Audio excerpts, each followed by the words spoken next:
ഇന്നലെ ഈസ്റ്റർ പ്രമാണിച്ച് വെറുതെ ഒരു ഈവനിങ് കറക്കം വെട്ടുകാട് ചർച്ചിലേക്ക്. വൈകുന്നേരം ഞാനും ഹസ്ബൻഡും കൊച്ചും കൂടി ഒരു ഈസ്റ്റർ കറക്കം. പ്രതീക്ഷിക്കുന്നതിനും അപ്പുറമായിരുന്നു ഇന്നലെ വെട്ടുകാട് തിരക്ക്. ഒരുപാട് പേര് പ്രാർത്ഥിക്കാനും ബീച്ചിൽ കാറ്റുകൊള്ളാനായിട്ടൊക്കെ ഒരുപാട് പേരുണ്ടായിരുന്നു.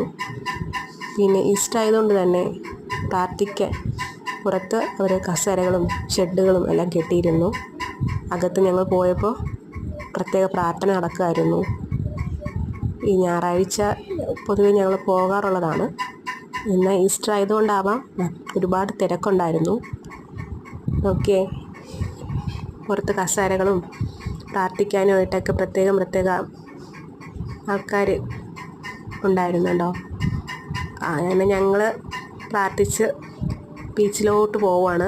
ബീച്ചിലോട്ട് പോയിക്കൊണ്ടിരുന്നപ്പോൾ പെട്ടെന്ന് അവിടെ ഒരു കുഴി, എന്തോ പാർക്ക്, കുട്ടികളുടെ പാർക്കോ അങ്ങനെ എങ്ങാണ്ടോ കെട്ടുന്നെന്നാണ് പറയുന്നത്. പക്ഷേ അതിനത്രയും ഡ്രെയിനേജിൻ്റെ സ്മെല്ലുണ്ടായിരുന്നു അവിടെ, ആ വെള്ളം. അങ്ങനെ കുറച്ച് നേരം അവിടെ നിന്ന് നോക്കിയിട്ട് ഞങ്ങളങ്ങനെ ബീച്ചിലോട്ട് പോവുമായിരുന്നു. പോയി അവിടെ നിന്ന് ഒരു ഐസ്ക്രീം എല്ലാം കുടിച്ച് കുറച്ച് നേരം കടലിൻ്റെ തീരത്തിരുന്ന് കുറച്ച് കാറ്റൊക്കെ കൊണ്ട് അങ്ങനെ ഇന്നത്തെ ഈസ്റ്റർ വൈകുന്നേരം ഞങ്ങൾ വെട്ടുകാട് ചർച്ചിൽ പോയി ആഘോഷിച്ചത്. പൊതുവേ അങ്ങനെ ഞങ്ങൾ ഈസ്റ്റർ വിറവോ എന്നങ്ങനെ ആഘോഷിക്കാറില്ല. പിന്നെ സ്കൂൾ തുറക്കുന്നതുകൊണ്ട് ആരവിന് പുതിയ ഡ്രസ്സൊക്കെ വാങ്ങിച്ച് അങ്ങനെ കറങ്ങി.